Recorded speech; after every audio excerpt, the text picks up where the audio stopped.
C'est un pas de plus dans la réalisation du projet Capitale des pêches à Rivière-au-Renard avec l'annonce de la sélection de la firme Cima Plus pour réaliser les plans et les devis. Donc, lundi soir dernier, au conseil municipal, on a donné le contrat des plans et devis. En fait, c'est plans et devis, études hydriques, études environnementales et surveillance de chantier, bref, tout ce qui concerne les honoraires professionnels du projet. La première phase de ce projet est donc entamée.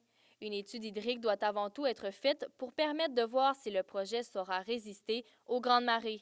Quand je parle d'une étude hydrique, c'est de valider qu'on ne se retrouvera pas avec la même problématique qu'on a pu vivre en décembre dernier avec les grandes marées où tout le secteur de la rue du Banc a été emporté. Et ensuite, les étapes suivantes vont débouler, les plans, les devis, les études environnementales supplémentaires qui vont être nécessaires. Et ensuite, on pourrait passer en chantier. C'est un plan échelonné sur 3 ans, en 2 étapes. La plus grosse étape, c'est la première, qui va surtout être concentrée sur la rue du Banc. Pour ceux qui connaissent, du pont de la rue du Banc jusqu'à l'usine, c'est très gros. Puis ensuite, ça va être le contour, les aménagements dans l'ensemble du village.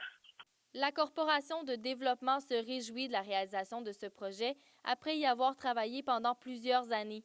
Elle croit qu'il augmentera fortement le tourisme à Rivière-au-Renard. C'est vraiment un des objectifs qu'on tient à cœur parce qu'actuellement, Rivière-au-Nord accueille à peu près 2000 touristes par année. Moi, je l'ai toujours dit que c'était comme un scandale économique parce que Rivière-au-Nord, en ayant son vrai développement, peut facilement atteindre 50 000 visiteurs parce que tous les visiteurs passent, soit pour Percé ou pour le parc Fourillon. Selon le maire de Gaspé, les deux paliers de gouvernement annonceront dans les prochaines semaines le financement qu'ils accorderont au projet.